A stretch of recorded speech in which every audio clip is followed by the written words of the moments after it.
companies, it's just, they don't have time now to do a huge strategic planning effort.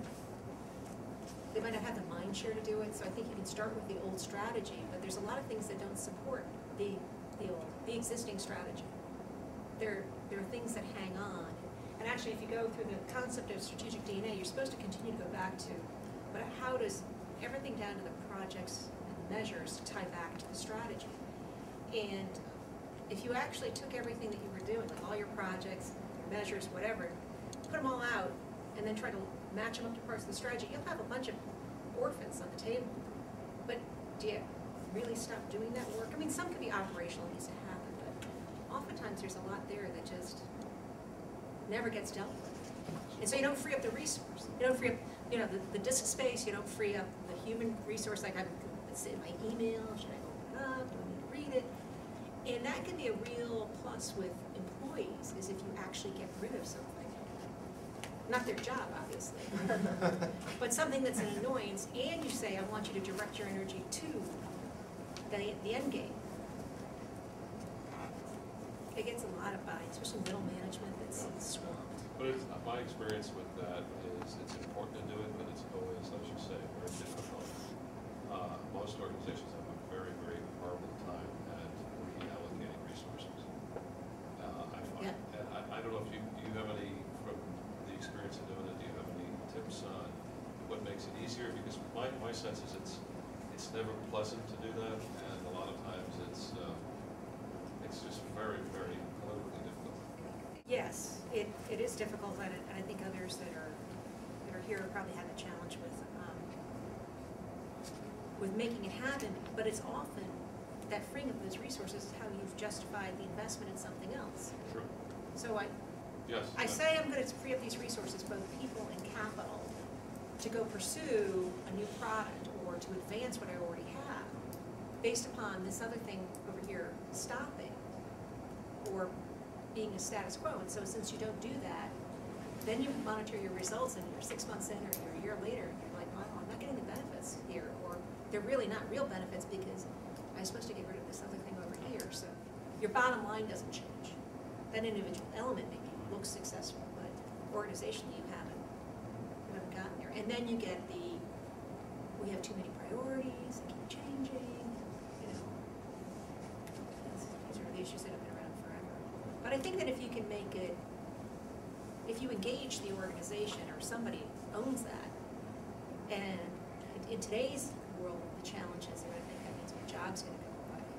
But if they are actually a valuable person and you want them to go do something else, at the same time you have to say how they're going to be redeployed. That from a standing stop is pretty damn difficult, because most employees are way too savvy to believe the CEO is going to not take some heads out with this thing. So to sort of instill that as an ongoing, I'll call it cultural attribute of the organization probably takes a little longer than just tomorrow we're going to do this.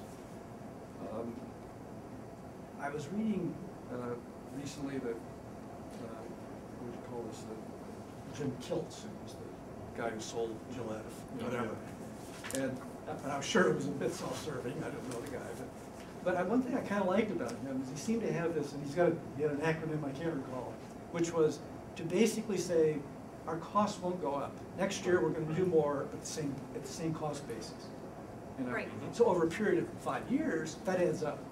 Yes. And I actually think that's a healthy thing. It allows people. Now it's not rapid. You won't save yourself from falling off the cliff.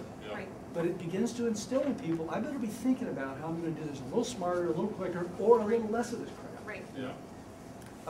The other thought, was I think that was somewhat what Workout was about at GE, wasn't it? To get people involved in saying, what's the crap we're doing that doesn't serve any need? Right. And if you create a little bit of a safety net for people to do that, which I think they did, people will tell you where it is. Otherwise, they're going to tell you because it's their livelihood. Except for I think in today's world, if you've got organizations that have done significant layoffs recently, and they haven't, that work is now falling to the remaining people, the survivors, and they're drowning. Some of them, presumably. That I think there could be an opportunity, a unique opportunity in today's environment to get rid of some things without it being a threat to the people that are surviving, because something's gotta give, and, you know, they're all worried that they're gonna get sent home, and, you know, Friday's gonna be that, you know, the rest of it, so I think that there's, you know, and I think it's a topic for a lot of people to consider right now, is how do you take things, certainly, it sounds like some of the national conference may be on that, and leverage it in a positive way to get some things done that you hadn't been able to do before. I mean, there's certainly a burning platform for organizations to do that. And you just gotta get out of the fear. I mean, the CEO has to. Right. Primarily, along with the rest of the organization. That's why this one client I have is rather interesting in that a small privately held company, I don't know, probably 40 million in revenue, and they knew they had to cut corporate overhead. So they got rid of probably about 3 or 4 senior positions, including their chief operating officer within their corporate structure. Well, there were only about 20 people in the corporate structure as it was, so you still had work to do. So they said, that's how they started. What can we simplify? What can we get rid of? You know, how can we do something different? And, you know, it was, yeah, they created a very good opportunity to engage the next level of leadership and figure it out, because they were going to have to take some of the work on. And so, I know it's just the follow-up to make sure it's actually happening.